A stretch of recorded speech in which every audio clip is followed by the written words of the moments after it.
महीने में 2 प्रदोष आती है।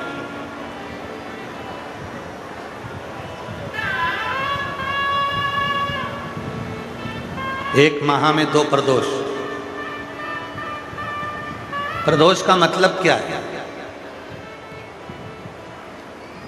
सूर्य डूब रहा हो, चंद्र उदय प्रकट हो रहा हो। सूर्य का डूबने का समय, चंद्र के प्रकट होने का समय, जो सूर्य के डूबन का जो समय होता है, डूबने के कुछ पल से प्रदोष का कार्यकाल प्रारंभ हो जाता है। प्रदोष प्रारंभ, प्रदोष लिख के दे दीजिए अपने।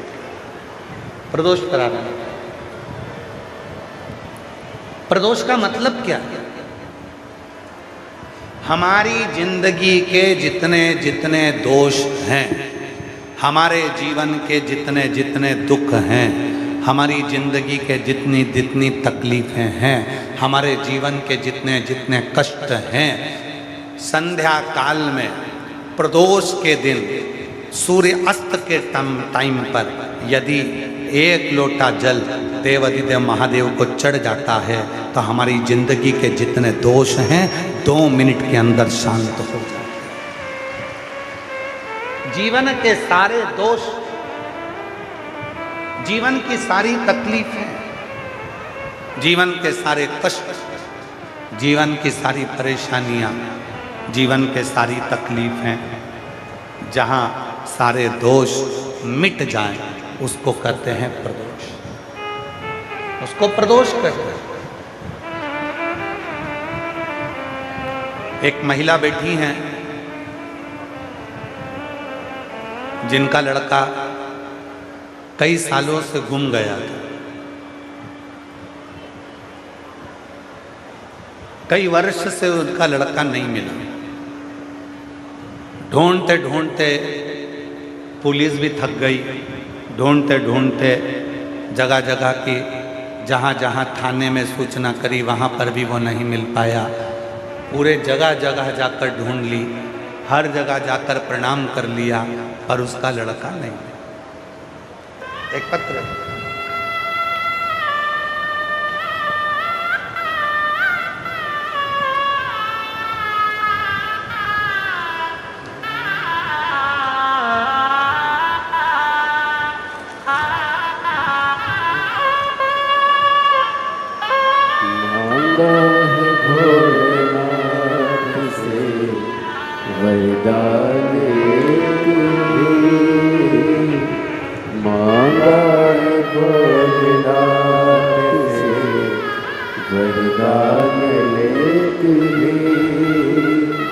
इसमें नाम नहीं है, हो सकता है नाम कहीं लिफाफे वगैरह में होगा तो वो नहीं देगा। सहारनपुर से आई हैं,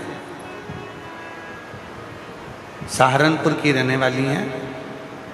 कहीं बैठी हों तो हाथ हिला सकती हैं। बेटे को गए हुए 2 साल निकल गए। ढूंढते ढूंढते प्रशासन में अभी रिपोर्ट करी, नहीं मिला। कहीं बैठी हों तो हाथ हिला सकते हैं। हम सहारनपुर के रहने वाले।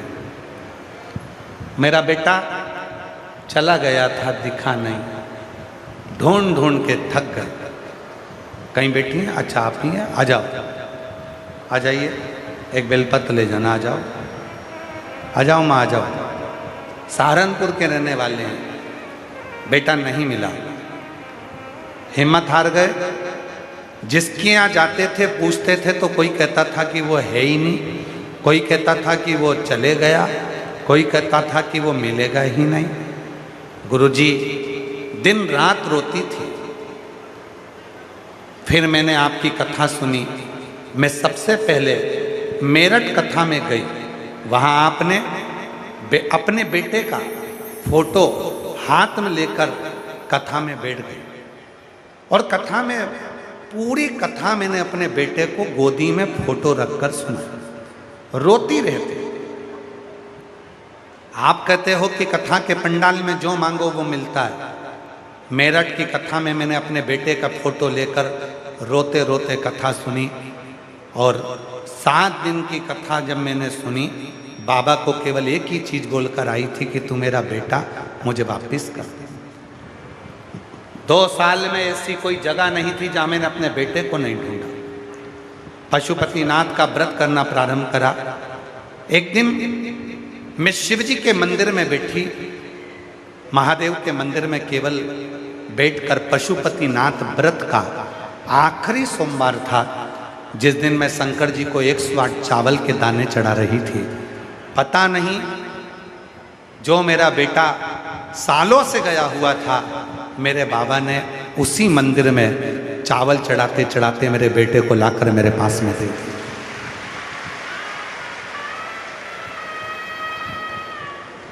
मैं सहारनपुर की रहने वाली हूं गुरुदेव। हम आपको नहीं पहचानते थे, हम तो ये भी नहीं जानते थे कि आप हैं कौन, पर किसी के कहने पर कथा सुनी थी और ये सुना था कि कथा के पंडाल में जो मांगो वो मिलता है।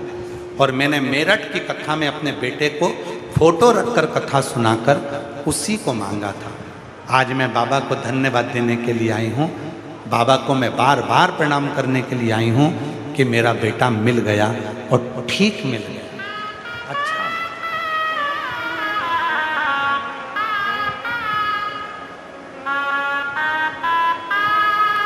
शिव को बहुता में तुमसे कुछ नहीं चाहिए। भगवान शंकर को बहुता में तुमसे कुछ नहीं चाहिए। भगवान शिव को तो केवल तुमसे।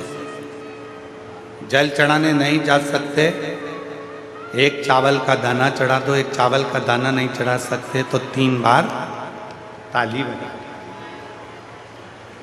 3 बार ताली भी नहीं बजा सकते शिव जी के मंदिर में, तो हर हर महादेव, हर हर महादेव भी नहीं बोल सकते तो बोल बम का नारा है, बाबा एक सहारा है, इतना कर दो।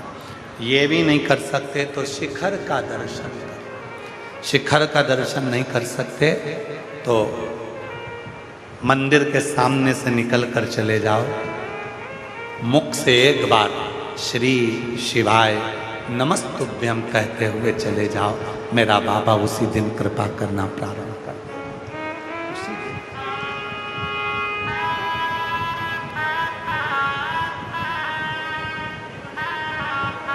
उसी दिन कृपा कर दे। दुनिया के आगे प्रभु चुपचाप मेरे दुनिया के आगे प्रभु चुपचाप मेरे, मेरा तू ही तो हमदर्द जिसे हर दर्द कहता मेरा तू ही तो हमदर्द है जिसे हर दर्द कहता। जग है छलावा तेरे अलावा, किसी पे भरोसा नहीं, किसी पे भरोसा नहीं। मुझे दाना पानी सिवा तेरे दानी किसी ने परोसा नहीं, किसी ने परोसा नहीं। भला कैसे भूलूं मैं तेरी खूब ढूंढा, नहीं मिला। थाने में रिपोर्ट भी कराई, नहीं मिला। थक गई रो रो के। आखिरी में किसी के कहने पर मेरठ कथा सुनने चली गई बेटे का फोटो लेकर। वहीं बैठकर कथा सुनकर पशुपति व्रत चालू कर दिया। 5वां सोमवार 108 दाना चढ़ा रही थी और बेटा उसी समय पर आ गया। ये शिव की उदारता। एक बार जोरदार मेरा तू ही तो हमदर्द है, जिसे हर दर्द कहता दुनिया के आगे प्रभु चुपचाप मेरे दुनिया के आगे प्रभु चुपचाप मेरे मेरा तू ही तो हमदर्द है, जिसे हर दर्द कहता मेरा तू ही तो हमदर्द है, जिसे हर दर्द कहता। इतना बहुता में मेरे शंकर को नहीं चाहिए भाई, बहुत सारा मेरे शिव को नहीं चाहिए। मेरे शिव को तो थोड़ा दीजिए, मेरे शंकर को तुम थोड़ा भी दोगे तो उसको स्वीकार होगा। बहुता की चाह मेरे शंकर भगवान को नहीं।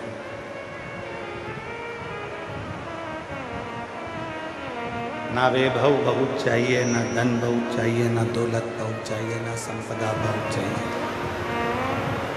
भगवान भोलेनाथ शंभु शंभु शंभु।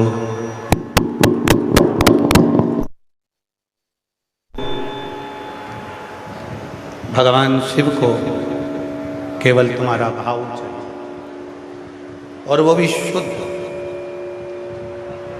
तुम्हारे धन से, तुम्हारी दौलत से या तुम्हारी संपदा से शिव को प्रियता नहीं, उसकी प्रियता नहीं है।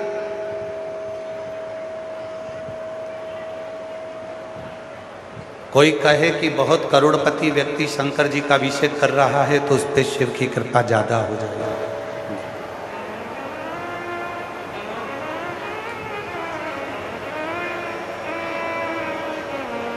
अभी कल का एक प्रसंग है। कल जब हम यहाँ से गर्ग जी के साथ में गाड़ी से हम अग्रसेन भवन गए, और अग्रसेन भवन जब हम गाड़ी से गर्ग जी साथ में गए, और अग्रसेन भवन के बाहर बहुत सारे लोग थे। उसमें से किसी एक बेटी ने एक प्रश्न किया, क्या शिवजी का अभिषेक गन्ने के रस से करना चाहिए? हमने कहा बिल्कुल करो, फल के रस से, गन्ने के रस से, ईख के रस से, तुम्हारी मर्जी पड़े उससे शिव जी का अभिषेक करो।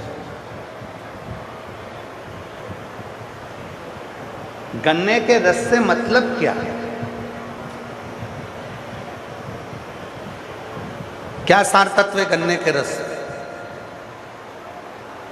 गन्ने के रस से सार तत्व यह है, जैसे गन्ना पूरा निचोड़ा जाता है तब उसका रस शिवजी के पास जाता है, उसी तरह व्यक्ति अपनी जिंदगी में जब पूर्ण तरह से हताश हो जाता है तब आखिरी में शंकर की शरणागति उसको सुख प्रदान करना प्रारंभ कर देती है। सुख दे।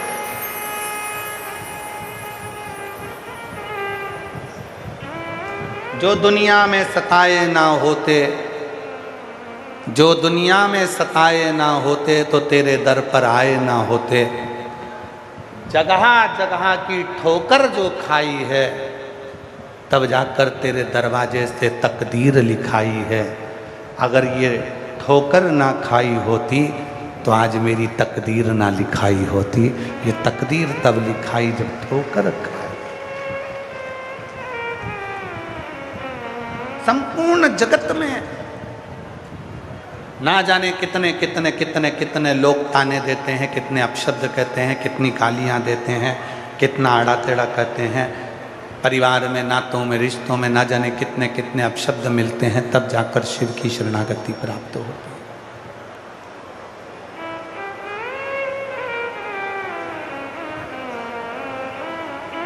ए जीजियों, दुनिया का पहला कोई कथाकार होगा वो पंडित प्रदीप मिश्रा है, जिसको ऐसा कोई 15 दिन नहीं जाता जिस 15 दिन में उसके ऊपर उंगली नहीं उठाई जाती। कोई इल्ज़ाम लगाएगा 1 करोड़ 21 लाख का, कोई इल्ज़ाम लगाएगा 70 लाख का, कोई लगाएगा 80 लाख का, कोई लगाएगा 2 करोड़ का, कोई कहेगा ऐसा हो गया, कोई कहेगा वैसा हो गया, कोई कहेगा वैसा हो गया। कहने वाले कुछ भी कहते रहे, पर शिव शिव है, वो कहे शिव शिव, उसकी भक्ति भक्ति है। जब तक गन्ने जैसे तुम निचोड़े नहीं जाओगे तब तक तुम्हारे रस का सुख भी नहीं मिलेगा। जब तक तुम्हें ताने नहीं पड़ेंगे, अपशब्द नहीं पड़ेंगे। मीराबाई को ताने पड़े, जहर का प्याला भेजा गया, शेर के सामने खड़ा कर दिया, नाग का पिटारा भेजा गया। रामकृष्ण परमहंस जी को लोगों ने अपशब्द कहा, संत तुकाराम, नामदेव जी, किसको नहीं? मीराबाई, कर्माबाई, जितने भी थे, राष्ट्र के जितने संत हुए, सभी को ताने दिए गए, सबको अपशब्द कहा गया। पर आखिरी में जब निचोड़ निकला तब शिव की शरणागति का सुख मिला। कोई तुमसे कहे कि तेरी नौकरी नहीं लग सकती, कोई तुमसे कहे कि तुझे बच्चे नहीं हो सकते, कोई तुमसे कहे कि तेरी बीमारी अच्छी नहीं हो सकती, उस जगह पर तुम चुप होना। उसने तुम पर उंगली नहीं उठाई है, उसने देवाधिदेव महादेव पर उंगली उठाई है, अब तुम उसके आश्रित हो। कोई कहे तू 20 साल तेरी शादी को, अभी परसों 24 साल की माता को 24 साल बाद संतान हुई, पहले दिन पत्र पड़ा था 25 साल के बाद संतान हुई, कल पत्र पड़ा था 12 साल के बाद, बीच में पत्र पड़ा 18 साल के बाद। कोई तुमसे कहे कि तुझे संतान नहीं हो सकती,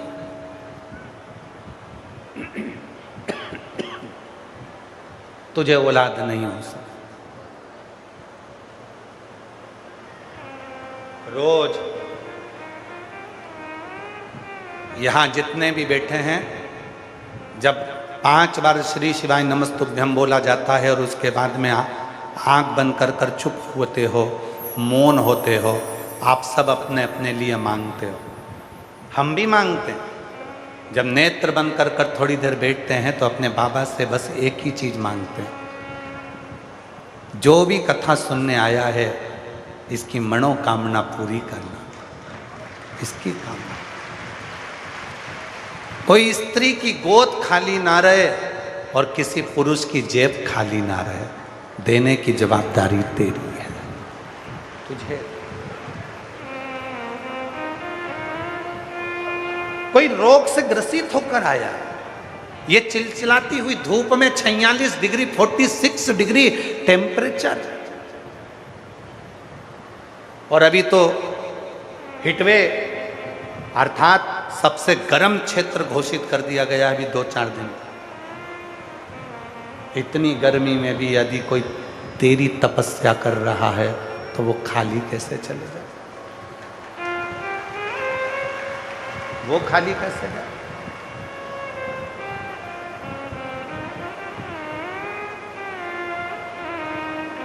लोग तुम्हें कहें तू मां नहीं बन सकती, तेरे घर में बेटा नहीं होगा, तेरे घर में संतान नहीं होगी, तेरे बच्चा की शादी नहीं हो रही है, तेरी लड़की की शादी नहीं हो रही है, तुझे ये रोग हो गया, तुझे ये बीमारी हो गई, तेरे साथ में तू तो कर्जे में लदालूम हो गई, तेरे पास में पैसा नहीं है, तू ऐसा, तू गरीब, तू वैसा, कुछ मत बोलो। उसने अगर आप 1 लोटा जल चढ़ाते हो तो उसने उंगली आप पर नहीं, आपके बाप पर, देवाधिदेव महादेव पर उठाई है, और जवाब भी वो तुम्हारा बाप ही दे, जवाब भी वो महादेव ही देगा, कोई दूसरा नहीं।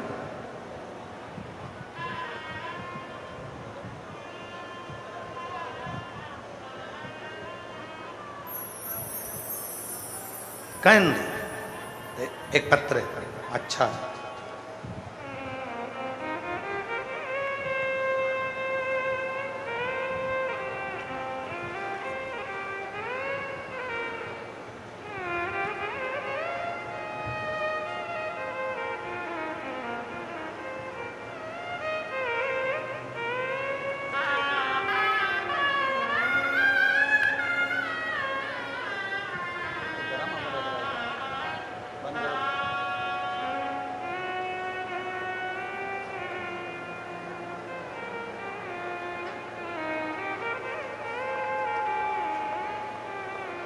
पत्र देखिए।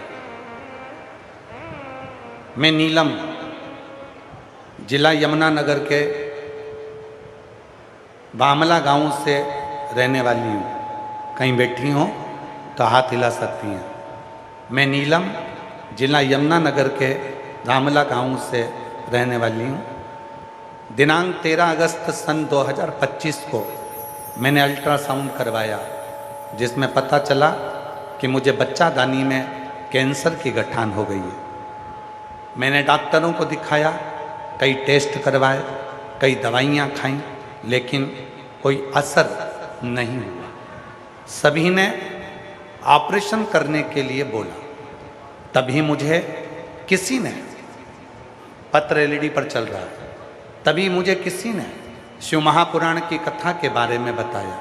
मैंने टीवी पर कथा सुनना शुरू किया, एक लोटा जल चढ़ाना शुरू किया, आपके द्वारा बताए गए उपाय किए, श्री शिवाय नमस्तुभ्यम का जप करना शुरू किया।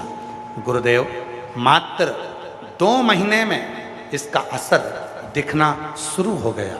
जब मैंने दोबारा दिनांक 15 अक्टूबर को अल्ट्रासाउंड करवाया तो सारी रिपोर्ट नॉर्मल हो गई और जो गठान थी वो खत्म हो गई। डॉक्टर ने जांच कर कर बताया कि तुम्हें कोई कैंसर नहीं है। अब मैं पूर्ण तरह से स्वस्थ हूं। अब मैं पूर्ण तरह से स्वस्थ हो गई। लाइन लिखी है, मैंने दोबारा दिनांक 15 अक्टूबर को अल्ट्रासाउंड करवाया तो रिपोर्ट नॉर्मल थी, गठान खत्म हो चुकी थी और भोले बाबा की कृपा ऐसी हो गई कि मेरा कैंसर भी डॉक्टर ने कहा शरीर में है ही नहीं, कैंसर ही नहीं है।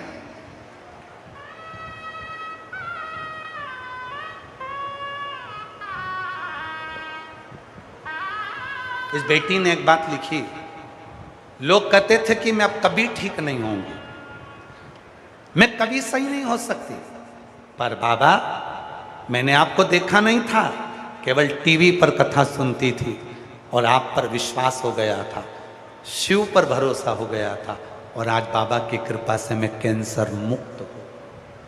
कहीं बैठी हूँ, नीलम जिला यमुनानगर से हैं, बामला गांव की रहने वाली हूँ। कहीं बैठी हूँ तो आ सकती हैं। एक विश्वास,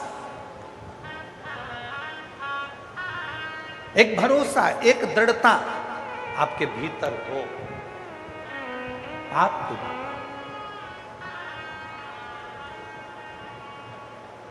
खूब अपशब्द कहेंगे लोग, खूब ताना देंगे लोग, खूब गाली देंगे लोग, खूब आड़ा टेढ़ा कहेंगे लोग, घबराना नहीं, हिम्मत मत हारना,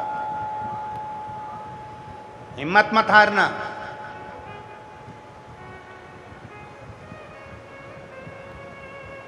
शिव पर भरोसा रखना। एक बात अपने भीतर उतार कर रखना, शिव महापुराण का उमा संहिता कथी है। शिव महापुराण की उमा संहिता में वर्णन आता है, चंचुला देवी ने तुमरुका जी से प्रश्न किया। चंचुला देवी ने तुमरुका जी से कहा, तुमरुका जी शिव कैसे मिल सकते हैं, हमारा दुख कैसे समाप्त हो सकता है, शंकर कैसे मिलेंगे, हमारा दुख कैसे समाप्त हो।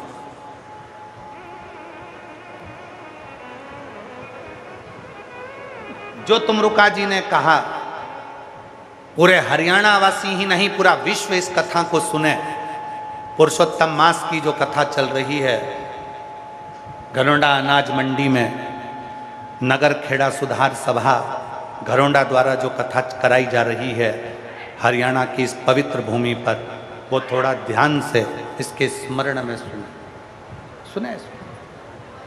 शिव कैसे मिले, भगवान शंकर कैसे मिले, हमारा दुख कैसे मिटेगा, हमारी तकलीफ कैसे मिटेगी, ये चंचुला देवी ने प्रश्न किया है तुमरुका जी से। और तुमरुका जी ने इस प्रश्न का उत्तर दिया, सुनो चंचुला, शिव के मिलने से पहले कोई शंकर का भक्त मिलता है, और वो शंकर का भक्त जब मिल जाए और तुम उस भक्त के वचन पर तुम भरोसा करना प्रारंभ कर दो, तो समझ लेना कि तुम्हारा दुख मिटना प्रारंभ हो गया और तुम्हें शिव मिल गया।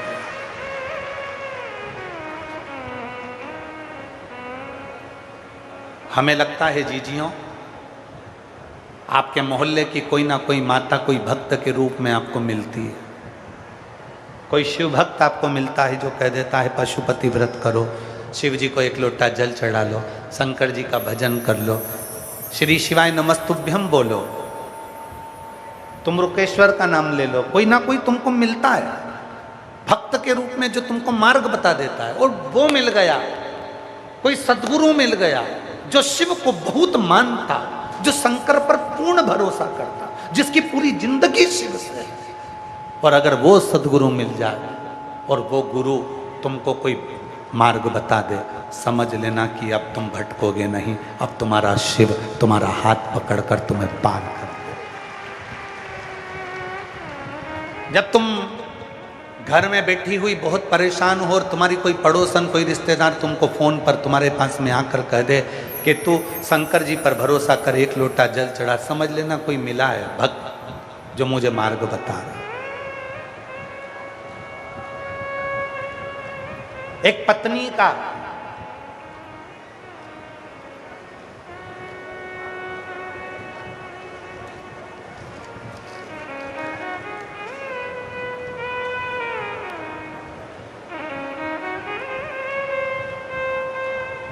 धर्म पत्नी का सबसे बड़ा गुरु अगर कोई होता है ना, एक धर्म पत्नी का सबसे बड़ा गुरु अगर कोई है तो उसका पति है।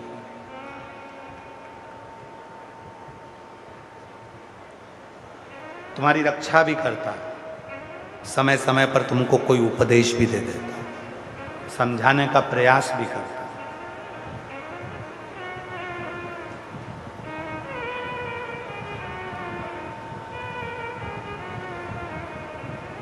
हमसे कई लोग आकर कहते हैं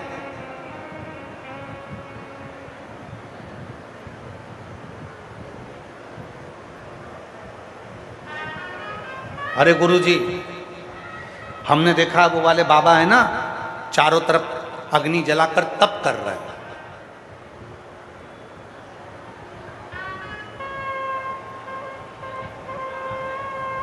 आप लोगों के पास भी बहुत आते होंगे, कहते होंगे अरे वहां पर एक बाबा जी चारों तरफ आग ही जमाल जला लिए, इधर कंडा रख रख कर पूरी चारों तरफ आग लगा ली, बीच में बाबा जी बैठे हैं, तप रहे हैं, सूर्य की रोशनी में बाबा जी तप रहे हैं, तप रहे। कोई कहेगा वो ठंड में बिना कपड़े के पर्वत पर बैठकर तपस्या कर रहे हैं, तप रहे। महाराज,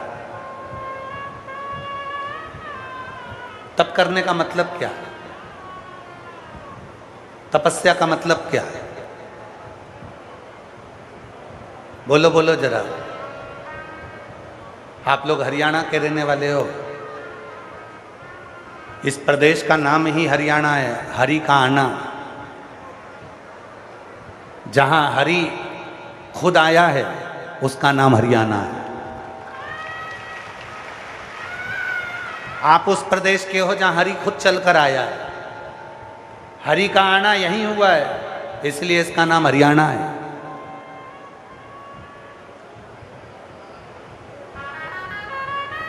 गीता का उपदेश पूरे विश्व में अगर फैलाने वाला कोई क्षेत्र है तो यह प्रदेश हरियाणा है। यहाँ हरि खुद आकर बोलता है, वो हरियाणा है। जहाँ की प्रकृति की शोभा पूरा विश्व देखता है वो हरियाणा है, ये साधारण नहीं है।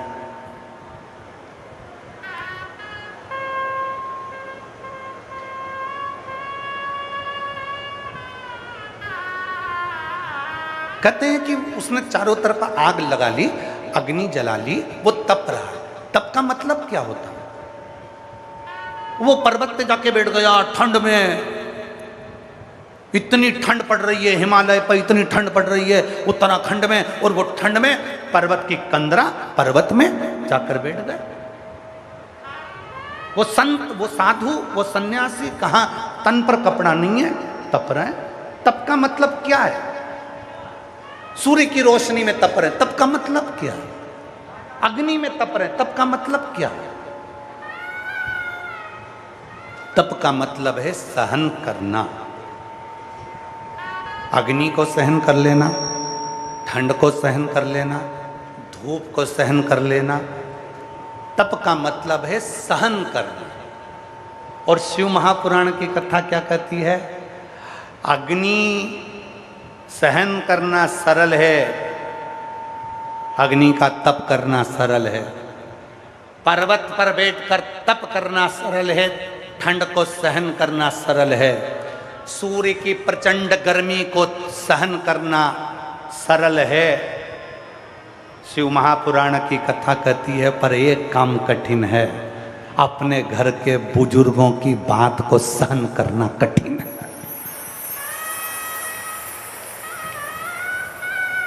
कठिन है। सूरज की रोशनी को तप लिया, चारों तरफ आग लगाकर तप लिया, ठंड में बैठकर तप लिया, यह तप सरल है। तप मतलब सहन करना, यह सब सहन करना सरल है। सूर्य की रोशनी को सहन करना कठिन नहीं है, सरल है। अग्नि में बैठ गए, सरल है। ठंड में कपड़े उतार कर बैठ गए, सरल है। पर घर के बड़ों का, घर के बुजुर्गों की बात को सह लेना, सहन कर लेना कठिन है। पति पत्नी की बात को सहन नहीं कर पा रहा है, पत्नी पति की बात को सहन नहीं कर पा रही। बच्चे बाप की बात को सहन नहीं कर पा रहे और बाप बच्चों की बात को सहन नहीं कर पा रहे। आज के समय में रिश्ते टूटते चले जा रहे।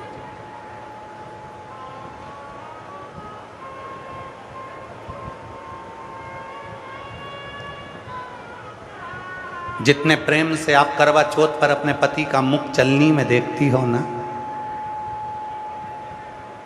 जितने प्रेम से करवा चौथ पर आप अपने पति का मुख चलनी में देखती हो, उतने प्रेम से रोज अपने पति का मुख देखो ना, तो वो रोज 500 का नोट निकाल कर तुम्हारे हाथ में दे देते, उतने प्रेम से। पर तुम उतने प्रेम से देखती कहाँ?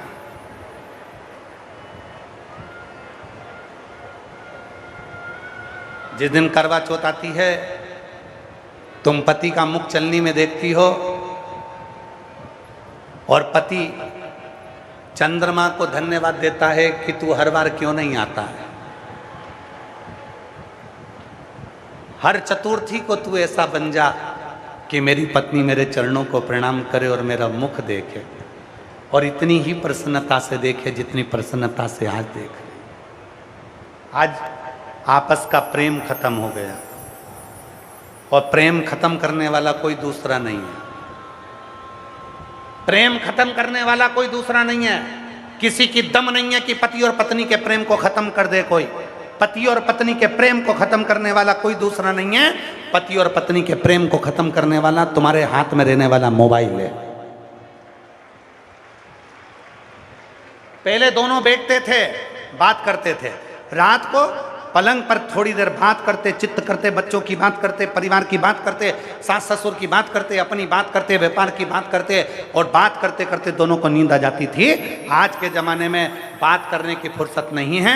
बच्चे अपना मोबाइल लेकर बैठे हैं, मम्मी अपना मोबाइल लेकर बैठी है, और रात को सोने से पहले पत्नी अपना मोबाइल चला रही है, पति अपना मोबाइल चला रहा है। सुबह उठते हैं, दोनों ऑफिस के लिए भग जाते हैं, नौकरी पैसा जो भी व्यापार आदि करते हैं उसकी ओर चले जाते हैं, रोटी बनाकर रख देती हैं, खा लेते हैं, टिफिन चले जाता है, बच्चे स्कूल चले जाते हैं, वो मोबाइल फिर हाथ में रह जाता है। आपको पहले भी कथा में कहा, आज फिर कहते हैं, ध्यान लगाकर सुनना इस बात को। मोबाइल आया, रेडियो खत्म हो गया। पहले रेडियो सुनते थे लोग, पर मोबाइल आने के बाद रेडियो खत्म हो गया। मोबाइल आया, टार्च खत्म हो गई। बोलो हुई कि नहीं हुई? पहले टार्च रखते थे, अब मोबाइल में टार्च जलती है। मोबाइल आया, सीडी प्लेयर बंद हो गया। मोबाइल आया, टाकीज बंद हो गए, टाकीज खत्म हो गए। मोबाइल आया, पंडितों ने पंचांग देखना खत्म कर दिया, मोबाइल पे पंचांग देख लेते हैं, पंचांग खत्म हो गया। मोबाइल आया, कैलेंडर देखना बंद हो गया, कैलेंडर पंचांग सब मोबाइल पर आते हैं, कैलेंडर खत्म हो गया। मोबाइल आया, टाकीज बंद, टाकीज खत्म हो गए, टार्च खत्म हो गई, सब कुछ खत्म हो गया। और जिस दिन तुम्हारा मोबाइल तुम्हारी पत्नी के हाथ में आया तो तुम भी खत्म।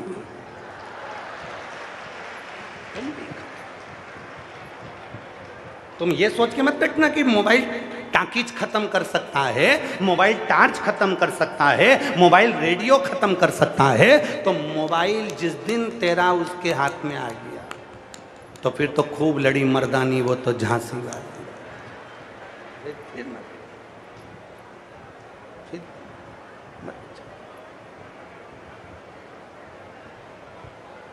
इसीलिए कजन कितने लॉक होते हैं मोबाइल के अंदर। फेस का लॉक, जब तक वो ऐसी मुस्कुराए नहीं तब तक वो खुले नहीं।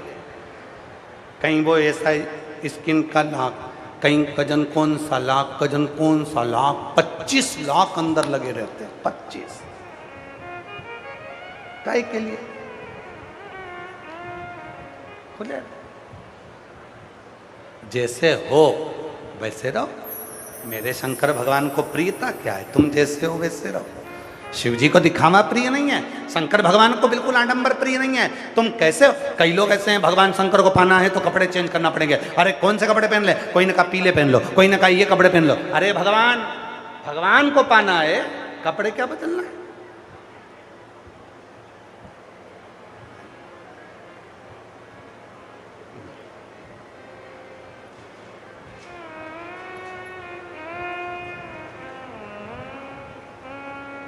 उसको पाने के लिए वस्त्र की नहीं, उसको पाने के लिए भाव की जरूरत। भाव।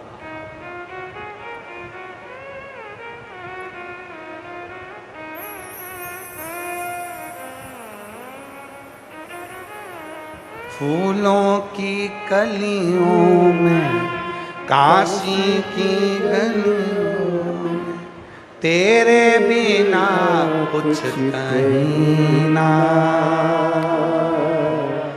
तेरे बिना भी क्या जीना, तेरे बिना भी क्या जीना। ओ शंभू रे, तेरे बिना भी क्या जीना। ओ शंभू रे,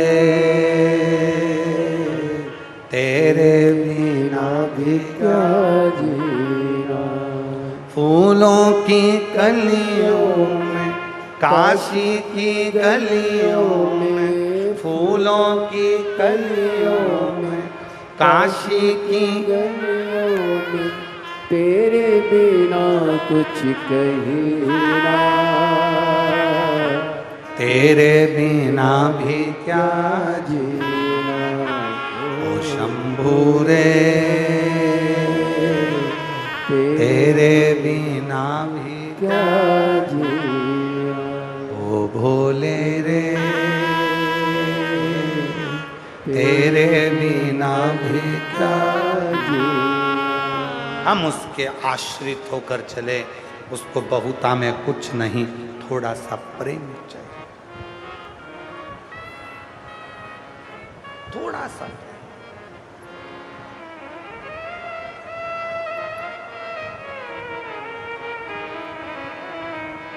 पहले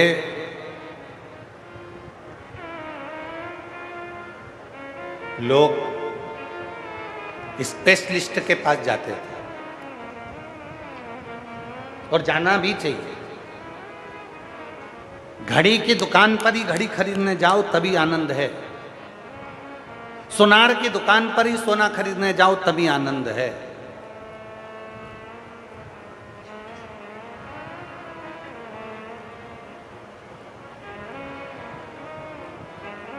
फ्रिज की दुकान पर फ्रिज खरीदने जाओ तभी आनंद है, कपड़े की दुकान पर कपड़ा खरीदने जाओ तभी आनंद है। पर आज के ज़माने में एक बहुत बड़े शोरूम हो गए जहाँ सब चीज़ मिल जाती, घड़ी भी यहीं मिल जाएगी, फ्रिज भी यहीं मिल जाएगा, कपड़े भी यहीं मिल जाएंगे, सोना भी यहीं मिल जाएगा, जूता चप्पल भी यहीं मिल जाएगा, सारा सामान यहीं मिल जाएगा। जो तुमको चाहिए वो सब कुछ तुमको यहीं प्राप्त होगा। सारी दुनिया का जितना भी सुख चाहिए तुमको सब यहीं मिल जाएगा, सारा सामान तुमको यहीं मिल जाएगा। पर नहीं, कोई घड़ी की दुकान है तो वहाँ घड़ी की दुकान पर जाइए, जरूरी है।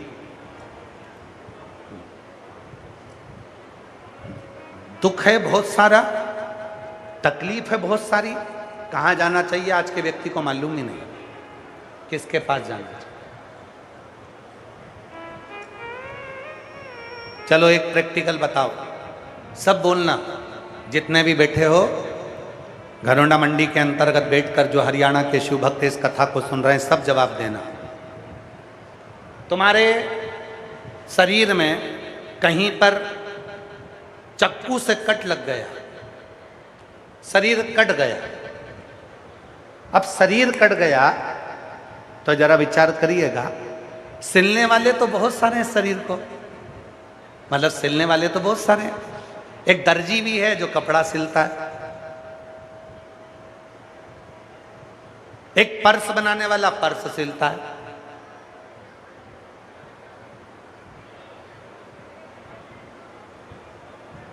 बैग वाला बैग सिलता है, कपड़े वाला कपड़ा सिल रहा है, गद्दे वाला गद्दा सिल रहा है, और एक डॉक्टर भी है जो शरीर को सिलता है, टांके लगाता है। अब सब उत्तर देना, शरीर में कट लग गया तो तुम दर्जी के पास जाओगे, पर्स सिलने वाले के पास जाओगे कि डॉक्टर के पास जाओगे? जम के बोलो, डॉक्टर के पास जाओ। क्यों डॉक्टर के पास जाओगे? सिलता तो दर्जी भी है, उसके पास सिलवा लो। जब कट लगा है तो नहीं साहब नहीं, वो कपड़े सिल सकता है पर शरीर नहीं सिल सकता। तो पर्स सिलने वाले के पास नहीं, वो पर्स सिल सकता है परंतु वो शरीर नहीं सिल सकता। शरीर तो केवल एक ही सिल सकता है, वो डॉक्टर है। और वो डॉक्टर को अंदाजा है कि कैसे टांके लगाना है, कैसे सही होगा, कैसे इंजेक्शन लगाना है, कैसे गोली देना है, वो डॉक्टर को अंदाजा है। उसी तरह जैसे शरीर में कट लगा तो तुम दर्जी के पास नहीं गए, तुम बैग सिलने वाले के पास नहीं गए, तुम डॉक्टर के पास गए। उसी तरह जब पृथ्वी पर दुख तुम्हारे जीवन में आता है तो शिव पुराण कहती है तुम 10 जगह क्यों जाते हो? एक डॉक्टर है शिव, दुख आए लोटा भर कर पानी लेकर चले जाओ, वो तुम्हारे दुख को समाप्त करने की सामर्थ्य रखता है।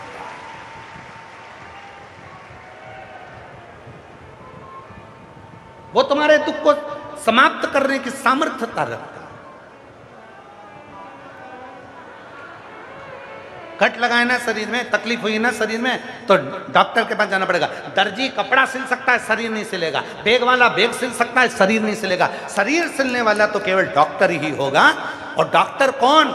शिव पुराण में केवल एक पुराण ऐसी है जिसमें डॉक्टर को शंकर कहा गया है, जिसमें डॉक्टर को शिव कहा गया है, जिसमें डॉक्टर को विश्वास कहा गया है। इसलिए शिव पुराण कहती है तुम्हारे शरीर में रोग आया, बीमारी आई, कोई रोग आ गया, कोई बीमारी आ गई, तो यहाँ वहाँ मत जाना। किसी के पास कोई कहते हमारे पास आ जाओ, नहीं हम तुम्हें पानी दे देंगे, कोई कहे हम तुम्हें भभूति दे देंगे, कोई तो कहे हम तुम्हें बेल दे देंगे, कोई कहे हम तुम्हें नारियल दे देंगे, ऐसे ढोंग प्रपंच में मत फंसना। अगर शरीर में रोग आया है, सबसे पहले अपने चिकित्सा केंद्र में जाइए, हॉस्पिटल में जाइए, डॉक्टर को दिखाइए, और डॉक्टर जब कहे कि ऐसी जांच कराओ, डॉक्टर के गोली खाओ, डॉक्टर के ऐसा करो वैसा करो। और साथ में जब डॉक्टर अपना काम करने लगे, फिर शंकर भगवान को एक लोटा जल चढ़ाना प्रारंभ कर दो, क्योंकि डॉक्टर और शंकर दवा और दुआ दोनों काम कर जाएगी और तुम ठीक होकर रह जाओ। आडंबर में मत फंसना, इधर उधर आडंबर में मत चले जाना कि शरीर में रोग हो गया, बीमारी हो गई, और कोई ने कह दिया नहीं मैं डॉक्टर को नहीं दिखाऊंगी, नहीं मैं डॉक्टर के पास नहीं जाऊंगी, मुझे तो बाबा जी ने कह दिया था तू ठीक हो जाएगी, तू भभूति खा ले ठीक हो जाएगी, तू बेल बांध ले ठीक हो जाएगी। ना ना ना, अगर रोग आया है, बीमारी आई है, और वो भी इस कलयुग में आई है, तो कलयुग में अगर बीमारी आती है, तो कलयुग का अगर कोई डॉक्टर है, कलयुग का अगर कोई ईश्वर माना जाता है, तो डॉक्टर को शिव माना जाता है। इसलिए विश्वास रखकर डॉक्टर के पास जाए, चिकित्सा केंद्र पर जाए, हॉस्पिटल जाए, भटकना नहीं है हम। अब शरीर में कट लग गया, कहां जा रहे हो? दर्जी के पास। अरे साहब तुम कपड़े सिलते हो तो ये कट भी सिल दो ना, हमारे शरीर में लग गया। डॉक्टर दर्जी कहेगा हाथ जोड़ू, मैं नहीं सिल सकता दादा, लोग मुझे कुछ का कुछ करेंगे। तुम बेग सिलने वाले के पास गए, मेरे शरीर में कट लग गया, तुम सिल दो, वो भी नहीं सिलेगा। सिलेगा तो डॉक्टर सिलेगा।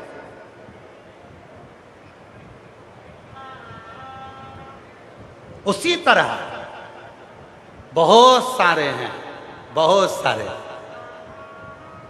कोई